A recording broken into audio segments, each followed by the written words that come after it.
Assalamualaikum warahmatullahi wabarakatuh.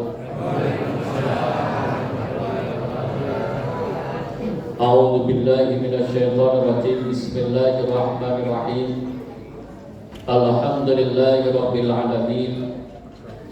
Alladzi ambatakum minal ardi nabata tsumma yu'idukum fiha wa yukhrijukum ikhraja. Asyhadu an la ilaha illallah wa asyhadu anna Muhammadan abduhu wa rasuluh. Allahumma shalli wa sallim ala sayyidina Muhammadin salatan tajlibu bihal amal wal fulus wal qalbus wal mathum bi adadi nafasi wa nufus wa alihi wa sahbihi wa baraka wa salam. Amma ba'du. Jamaah rahimakumullah, tanpa kami sebutkan satu persatu, tanpa mengurangi rasa hormat dan takdim kami, mari kita sama-sama bersyukur kehadirat Allah Subhanahu wa Ta'ala. Semoga amal kebaikan kita semuanya makbul di sisi Allah Subhanahu wa Ta'ala. Kesalahan-kesalahan kita semoga diampuni oleh Allah Subhanahu wa Ta'ala. Tutup usia kita beserta keluarga kita semoga dijadikan husnul khotimah. Dengan sama-sama mengucapkan kalimat tahmid, alhamdulillahi rabbil alamin, syukran li nikmatin daiman abadah. Salawat terkirim salam mari kita sanjungkan karibat baginda Nabi sallallahu alaihi wasallam. Semoga kita mendapatkan syafaat beliau fid dunya wal akhirah, amin ya rabbal alamin. Bapak Ibu jamaah rahimakumullah, puasa salah satu fungsinya adalah menjadikan kita untuk rendah hati. Perhatikan baik-baik, kenapa puasa menjadi sarana untuk menjadikan rendah hati? Apabila ibadah-ibadah yang lainnya pada hakikatnya banyak sekali menjadikan hamba Allah menjadi lupa diri. Makanya dikatakan asyaddun anisyari, termasuk yang paling jeleknya jelek, wahiyya ta'atun yumbitu anil kibriya, yaitu ketaatan ibadah yang melahirkan kesombongan. Saya ulangi ya, ibadah yang melahirkan kesombongan. Nah, itu banyak sekali terjadi. Mari kita koreksi. Ketika orang sholat, ada yang khusyuk, ada yang tidak.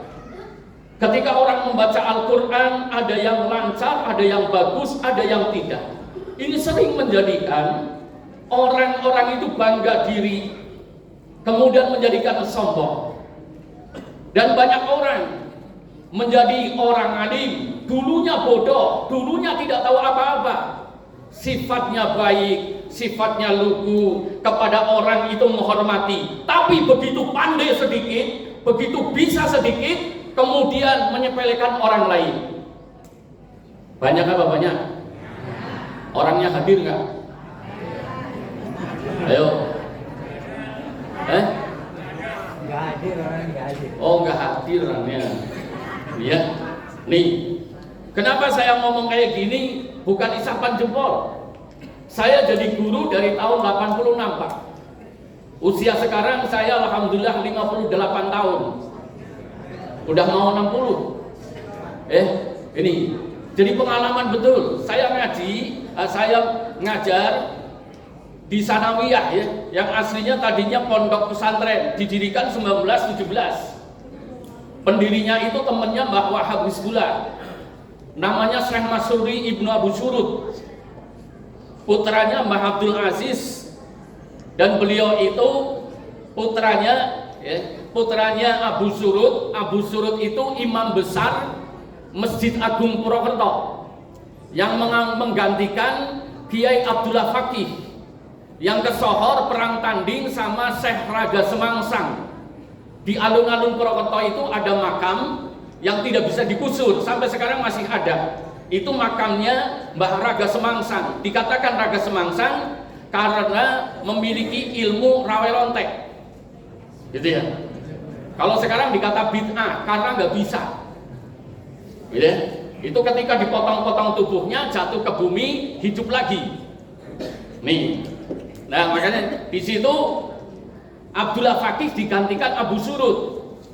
Abu Surut itu bapaknya Syekh Masrudi, tempat saya mendirikan pesantren 1917. Temennya Mbah Abdul Wahab, Hizbullah temennya Mbah Hasim Asy'ari, dulu termasuk anggota Komite Hijaz. Kemudian melahirkan keturunannya yang melanjutkan namanya Mbah Musalim Ridho, menjadi anggota DPR MPR Pusat 92 bareng Matori Abdul Jalil. Itu kampung saya. Nih, gini-gini orang kampung, tapi ganteng. Yes. Nah di sini beliau itu punya putranya, ya Abu Surut putranya Imam Rozi, Imam Rozi putranya Abdul Aziz. Ini promosi. Nah Imam Rozi itu muridnya Kiai Hasan Besari Ponorogo, cikal bakal Pondok Gontor itu. Nah beliau Imam Rozi menantunya Raden Ontowiryo, pangeran di Ponorogo. Nih, orang Indonesia nggak ngerti sejarah. Jadi kembali lagi jamaah rahimakumullah, banyak orang pintar bukan menjadi rendah hati, tapi menjadi sombong. Nih, kenapa? Karena banyak sekali orang beribadah macam-macam, itu yunbitu anikib pria, menumbuhkan rasa sombong. Nah, beda halnya dengan puasa, Pak Bu. Kalau orang sedekah, orang jariah, ini banyak sekali. Maaf jangan kesinggung. Ketika orang bagi-bagi duit, bagi-bagi makanan karena merasa kaya, seringkali menjadi sombong. Dengan apa? Menganggap bahwasanya dia itu membagi miliknya, padahal itu cuma titipan. Nih, beda halnya dengan puasa. Kalau puasa, mau kaya, mau bodoh, mau pinter, mau rakyat, mau pejabat, kalau puasa kencok. Ngerti kencok? Ngerti kencok? Lapar. Tuh, di sini sebenarnya. Makanya puasa itu untuk membentuk rendah hati karena rasanya sama. Beda dengan ibadah yang lain. Umroh dengan yang tidak umroh beda. Jalannya pulang umroh udah beda.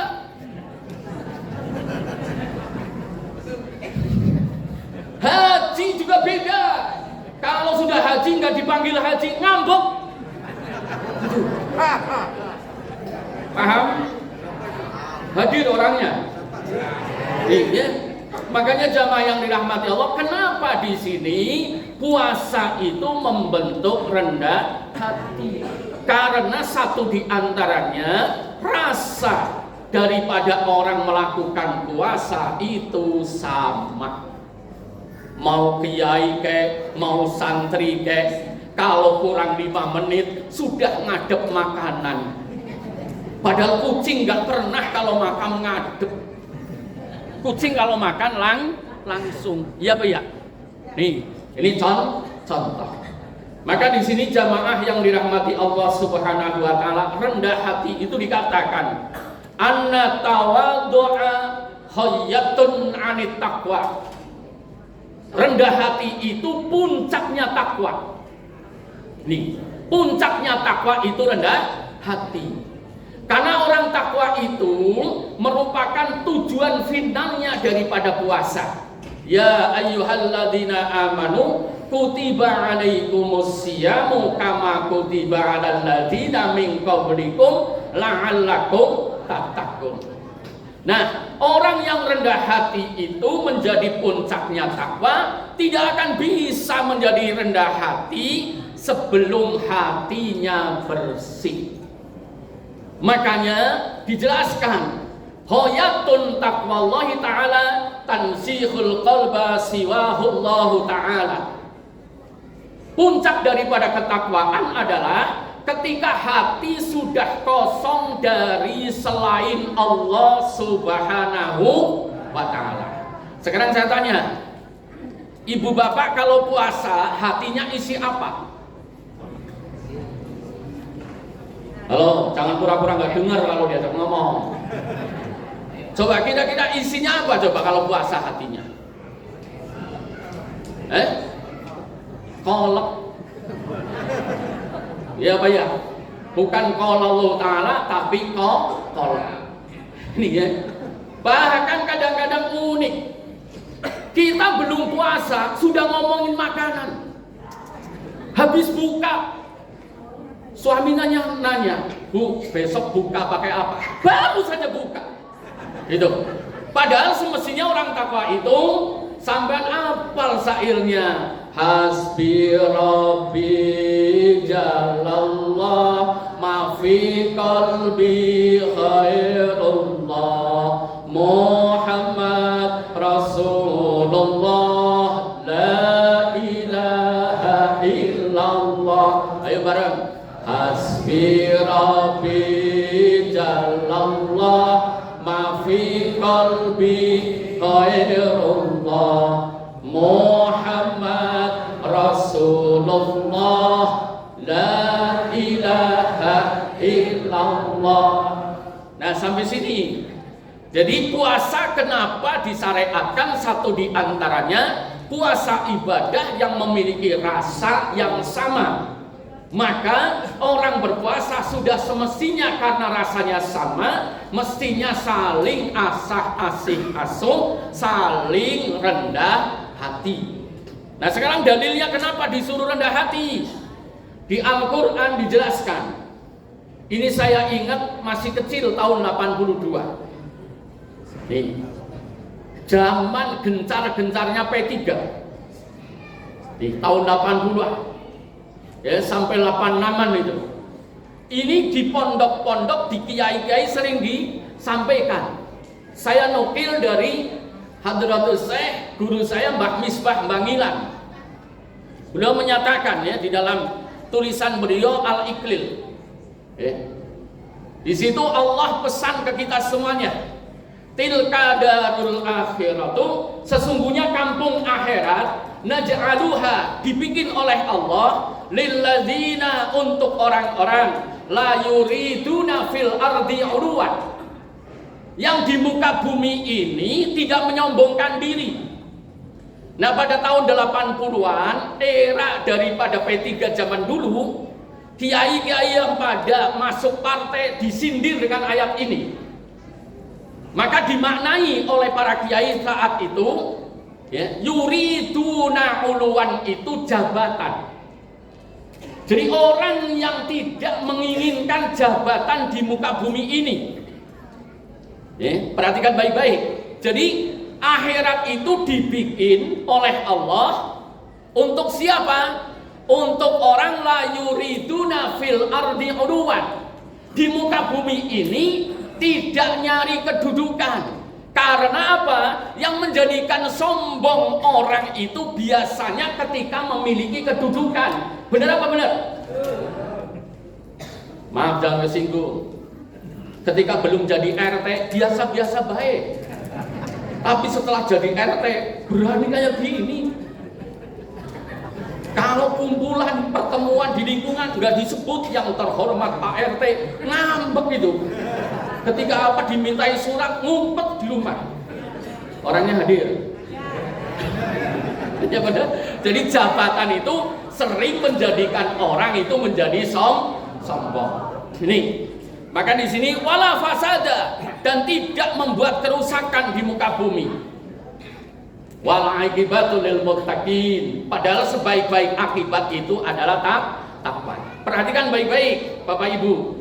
sampean apal Quran, sampean ahli sholat, sampean ahli zakat, ahli umroh, ahli haji, ahli ibadah apapun, kalau sombong dibenemin ke neraka. Yakin apa yakin? Nih, ini hadis qudsi dan sahih. Allah berfirman, al-kibriyai ridai, sombong itu selendangku, waladhamatu izari, sedangkan kemuliaan keagungan itu sarungku, kata Allah. Faman nazani minhuma wahidan, siapapun orangnya yang mengambil salah satu dari duanya itu, kata Allah, wa alqaituhu finari jahannam, akan aku benamkan ke dalam api neraka, wala ubali, aku tidak peduli. Tuh, buktinya siapa? Buktinya iblis. Makanya dikatakan di dalam kitabnya Abu Lais As-Samarqandi, bab masalah kesungguhan di dalam bertaat kepada Allah, dinyatakan usulul maksiati salasun. Nih, penyebab daripada orang bermaksiat itu 3. Makanya jangan sampai punya 3 ini.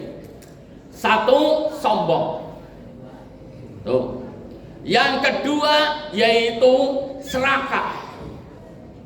Yang ketiga iri dengki. Sombong dimiliki oleh iblis. Serakah dimiliki oleh Adam dan Hawa yang sudah diberikan fasilitas sedemikian rupa di surga, masih saja makan buah khuldi. Makanya wajar kalau bapak-bapak itu ya, yang misalnya istrinya di rumah sudah modelnya pintu 3, kemudian kadang melirik kepada janda kempling, wajar. Kenapa? Adam dan Hawa di surga aja masih tergelincir. Tenang aja Pak, saya belain sampean. Paham? Nih, makanya di sini. Jadi penyebab daripada maksiat itu serakah.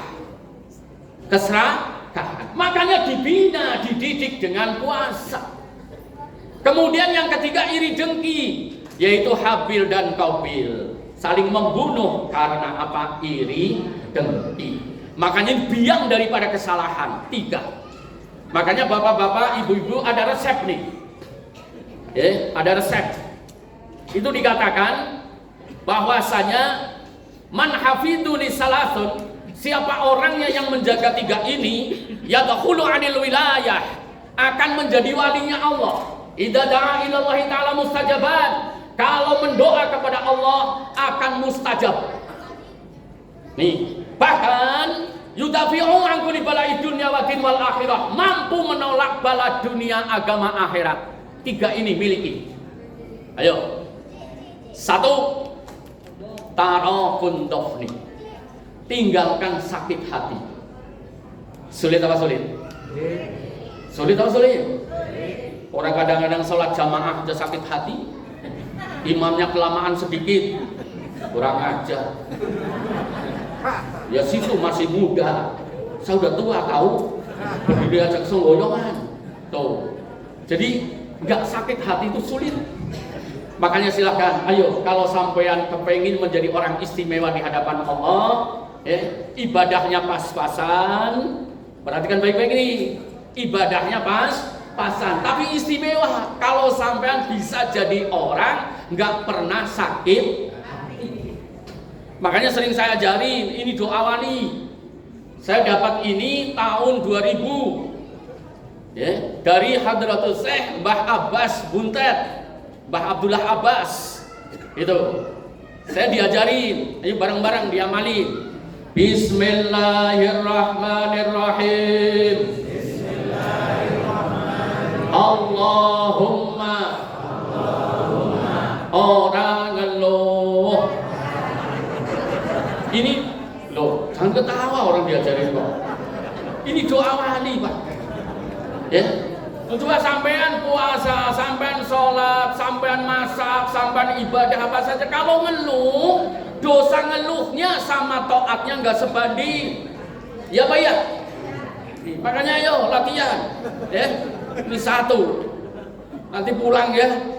Ampan itu pulang, masya Allah udah haus. Ini di rumah nggak ada kopi, nggak apa. Allahumma orang, mau lebaran ibu-ibu suaminya pensiunan, aduh nggak dikasih apa-apa. Allahumma orang, paham ya?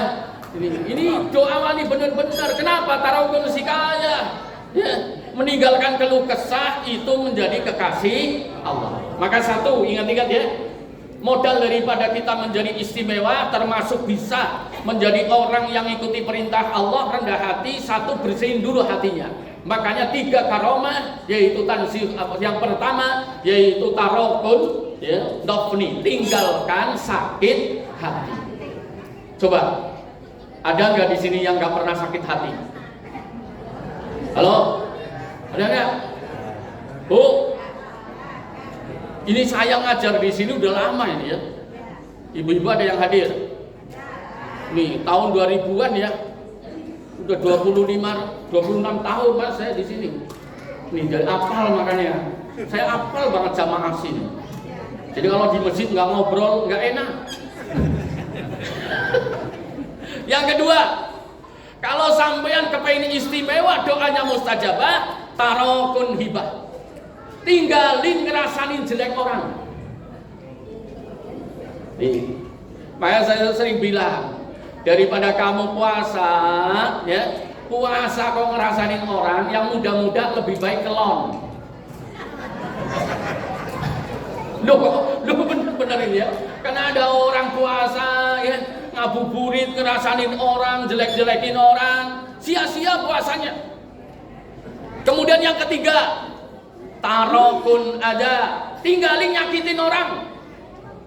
Ini 3 ini banyak orang rajin sholat tahajud, rajin baca Quran, tapi 3 ini nggak bisa. Ya, nggak sakit hati, terutama mama, ibu-ibu yang sudah pada sepuh. Maaf ya, jangan kesinggung nih. Ini kadang-kadang ya puasa sudah jelang jelang Lebaran, anaknya nggak telepon, anaknya nggak ngabarin, udah moni ngenek. Udah nggak sayang sama mama, udah nggak sayang sama bapak, gini-gini. Ayo latihan, latihan, jangan sampai hatinya sakit hati. Apalagi sama anak, apalagi sama suami, sama istri, jangan sampai sakit hati. Doanya nggak usah neko-neko, sampeyan itu doa, ya Allah, mudah-mudahan anakku sukses, nangis. Ya, tapi besoknya, ya, ke anaknya itu marah-marah, percuma. Doanya yang simpel aja sampean, suami yang simpel. Ya Allah, aku ridho kepada istriku, walaupun istriku demek, walaupun istriku nggak ada warisannya, rewel, aku ridho ya Allah, jadilah engkau ridho. Itu doanya gitu Pak, nggak usah neko-neko. Insya Allah nanti istri sampean itu selamat. Paham ya? Orang tua gitu. Doanya simpel, ya Allah, anakku walaupun bagaimanapun anakku kepadaku, aku ridho ya Allah, jadikan engkau ridho kepadanya. Udah, daripada sampai itu semalam deklamasi, ya Allah, ya Allah, ampunilah anakku, cintailah anakku, tapi besoknya bangunin aja marah. Ayo latihan, ya, paham ya bapak-bapak? Dan ini ada doa, ya, doa jitu. Ya, saya dapati di beberapa kitab doanya wali-wali majdub, doanya wali-wali yang sangat tersohor. Nih, apalin? Allahumma inna maksiati la yanfa'uka wa inna, Allahumma inna maksiati la yadurruka wa inna ta'ati la yanfa'uka waghfir li dzunubi wa la tu'adzibni. Ya Allah ya Rabb, sesungguhnya maksiatku tidak mendatangkan madarat untukmu, sedangkan ketaatanku tidak mendatangkan manfaat untukmu. Karenanya ampuni aku, jangan engkau azab aku. Nih, sumbernya hadis qudsi.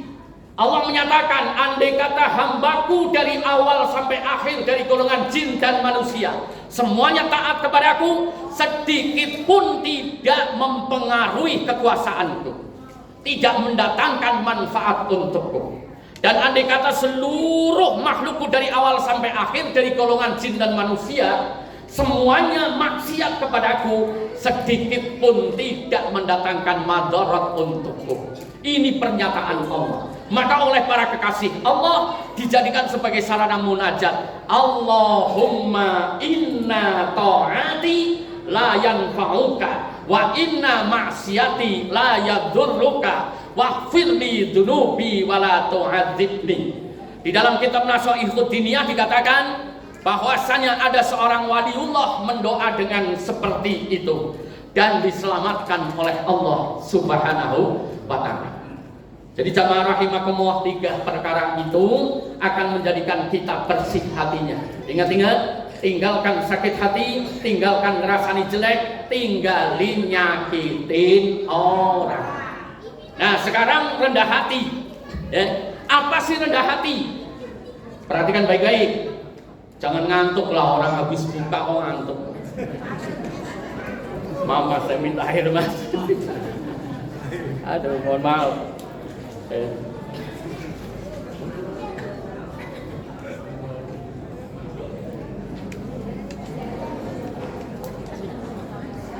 Rendah hati Bapak Ibu. Rasul SAW bersabda, man tawadhu'a lillahi rafa'ahullah. Siapa orang yang rendah hati akan diangkat derajatnya oleh Allah. Wa man kabara wada'ahullah. Siapa orangnya yang sombong akan dihinakan oleh Allah Subhanahu wa ta'ala. Nah kalau sampai itu lihat sejarah Indonesia, ya, Raden Arya Penangsang saktinya luar biasa, ngelawan, ya, ngelawan Sutawijaya, anak kemarin. Raga Semangsa, Arya Penangsang ini agak sombong sedikit, akhirnya kalah. Makanya perhatikan baik-baik, orang sombong sering celaka. Sekarang pertanyaannya, apa sih rendah hati itu? Perhatikan baik-baik. Di dalam kitabnya Imam Suyuti dikatakan, tawadhu rendah hati itu idharu tanazzulul martabati ala man yuridu adimahu. Rendah hati itu adalah merendahkan serendah-rendahnya martabatnya kepada orang yang menginginkan untuk menghormatinya. Perhatikan baik-baik, ini rendah hati. Jadi tanazzulul martabati ala man yuridu adimahu, merendahkan kedudukan dirinya kepada orang yang ingin menghormatinya. Perhatikan baik-baik, kalau yang sepuh-sepuh pasti ngalami. Orang dulu Pak, ini saya sampaikan di beberapa masjid. Orang dulu tanahnya 10 hektar, hartanya banyak. Tapi kalau ada tamu datang, dia bilangnya apa? Kalau orang Jawa saya bilangnya itu kula mboten gadah nopo-nopo. Padahal tanahnya puluhan hektar, tapi bilangnya aku nggak punya apa-apa. Ini yang dimaksud dengan rendah hati. Nggak kayak orang sekarang. Kalau orang sekarang, ruko tetangga sebelah difoto, diakui ketika mau mengajukan pinjaman ke bank. Ya Pak ya? Orangnya hadir yang suka kayak gitu. Nih ya. Nih, jadi bedanya orang dulu dengan sekarang itu. Ini rendah hati seperti itu. Jadi walaupun dia pinter, walaupun dia itu pengalaman, walaupun nggak pernah ngaku, dia biasa-biasa saja.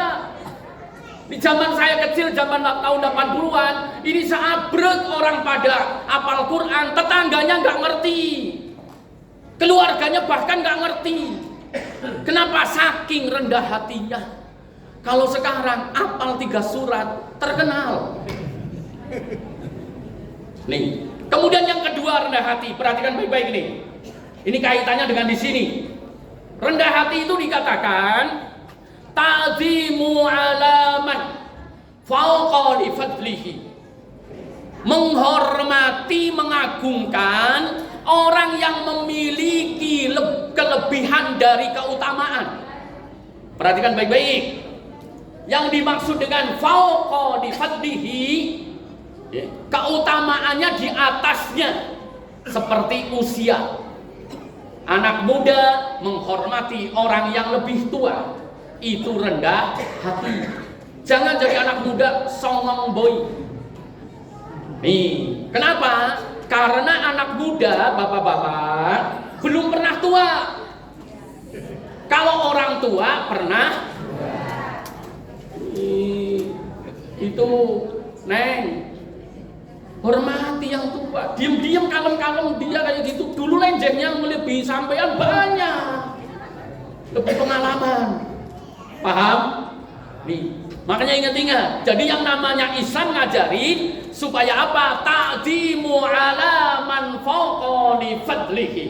Menghormati orang yang apa? Memiliki keutamaan di atasnya. Termasuk di dalamnya pendatang kepada pribumi. Kenapa? Karena yang tinggal duluan ini pribumi. Walaupun tinggalnya di komplek. Ini kadang-kadang mentang-mentang di komplek, padahal kompleknya banjir. Tahu tuh bilangin? Nih, maaf ya, karena di Indonesia seperti itu. Orang komplek dengan orang kampung kadang-kadang dibedain. Padahal pengalaman Ustadz, kalau tahlilan jauh, kalau di kampung justru berkatnya lebih banyak. Nih, bungkusannya kresek, nggak macem-macem, isinya banyak. Kalau di komplek biasanya parcel, separuh kertas. Makanya saya sering bilang kalau ngoleh-ngoleh Ustadz itu yang bener nggak usah pakai parcel, pakai kresek aja, tapi yang penuh. Kadang-kadang maaf gitu. Jadi yang mentereng belum tentu paham ya. Yang kedua, hormati yang lebih dulu, hormati yang lebih memiliki keutamaan. Makanya pernah terjadi, ini adab. Jadi kalau misalnya sampan itu selamatan atau apa, yang lain pakai gelas, ustadznya pakai, yang lain pakai ke aqua gelas, ustadznya pakai gelas. Ini harus sampean pahami, ada dalilnya. Siti Fatimah di dalam kitab ya, perhatikan baik-baik ini, At-Tibyan dijelaskan. Siti Fatimah itu ya didatangi orang miskin, kemudian ngasih kue secuil. Kemudian didatangi orang pakai kuda, pakaiannya itu bagus. Siti Fatimah ngasih sekotak kue. Kemudian para sahabat protes, mestinya yang miskin yang dikasih sekotak, kenapa justru yang kaya? Maka dijawab oleh Siti Fatimah dari baginda Nabi SAW di dalam mengajari.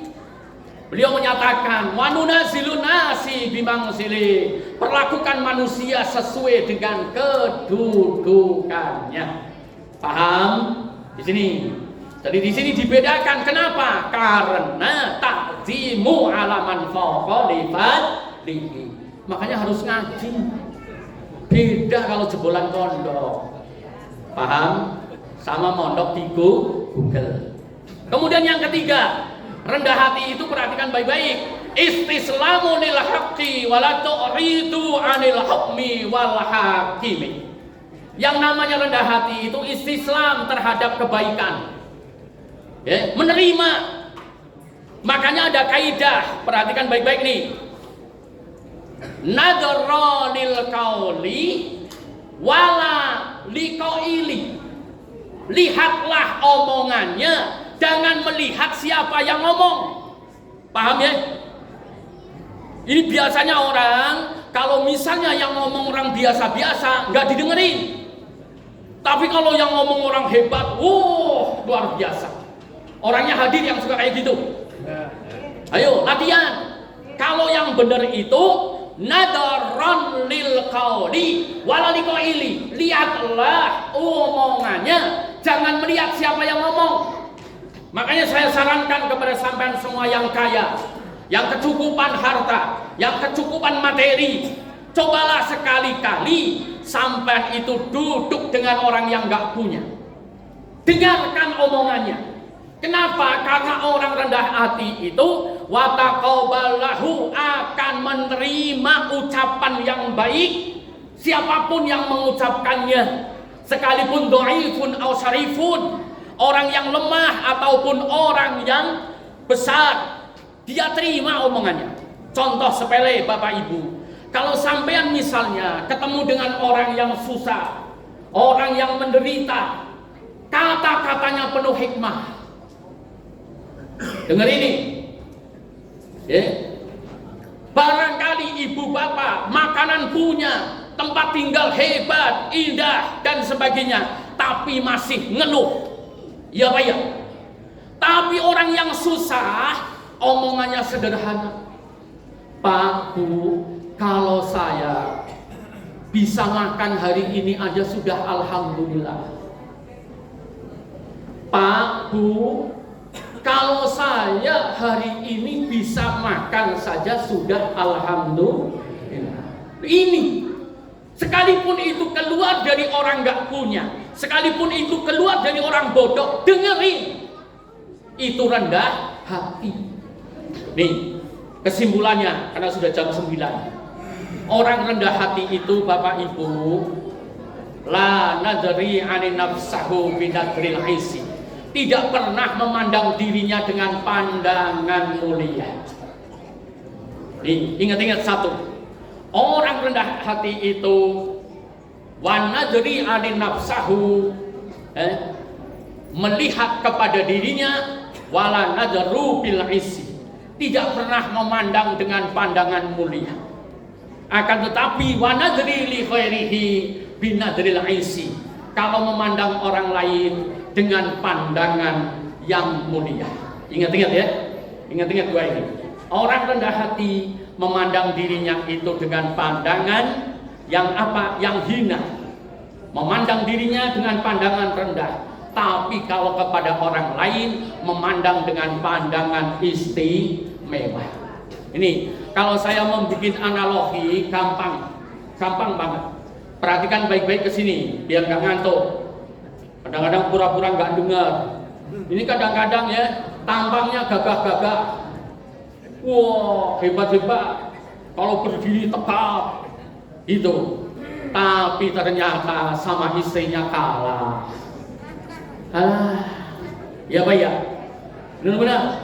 Gayanya kayak jagoan. Itu. Kalau debat, sohi lah di rumah. Istrinya melotot sedikit gemetar. Ini mau bangga, mau sombong bagaimana? Ya Pak ya. Benar apa benar? Benar. Coba. Kalau istrinya ngambek, udah katanya jago doa, jago ini. Ternyata istrinya marah-marah, baca ayat kursi malah tambah marah. Mau sombong bagaimana? Benar apa benar? Ini yang dimaksud. Bahkan sampai dikatakan orang yang rendah hati puncaknya itu wa nadru nafsuhu asaddun sari'an jami'il alamin. Dia memandang dirinya itu adalah orang yang paling brengsek, orang yang paling bejat seisi alam dunia ini adalah aku. Itulah orang yang rendah hati. Contohnya siapa? Baginda Nabi sallallahu alaihi wasallam maksum, tapi di dalam pernyataannya menyatakan subhanaka dzalamtu nafsi wa amiltu su'an. Maha suci engkau ya Allah, aku telah mendolimi diriku dan aku telah berbuat jahat. Nabi Adam alaihissalam menyatakan Rabbana dzalamna anfusana, sesungguhnya aku telah berbuat dolim kepada diri hamba. Jadi kesimpulannya Bapak Ibu, tidak ada jeleknya menjadi hamba yang rendah hati. Mari kita sama-sama kepada sesama hamba, kepada orang tua, kepada anak muda, kepada orang pandai, kepada orang bodoh, kepada orang kaya, kepada orang yang tidak punya apa-apa, sama-sama kita hargai. Jangan dibeda-bedakan, karena Allah tidak menghendaki seperti itu. Insya Allah kalau kita duduk sama tinggi, duduk sama rendah, berdiri sama tinggi, saling bergandengan tangan, memandang kepada sesama hamba Allah, bukan dari hartanya, bukan dari rupanya, akan tetapi kebersamaan sebagai hamba Allah. Insya Allah kita akan dimuliakan, lingkungan kita akan dijaga oleh Allah Subhanahu wa ta'ala. karena rendah hati warisannya para kekasih Allah, warisannya para nabi dan utusannya Allah. Sedangkan sombong itu adalah warisannya iblis yang dilaknat oleh Allah Subhanahu wa taala. Hamba yakin hamba-hamba yang ada di sini semuanya ya Allah, hamba-hamba yang rendah hati. Waj'alna wa iyahum fi sumratil mutawaddi'in wa la taj'alna wa iyahum fi sumratil mutakabbirin. Balligh lana wa lahum ila yaumiddin binuril huda wa bi asma'il husna wa bi sifatil ulya indaka maqamam mahmuda. Al-Fatihah.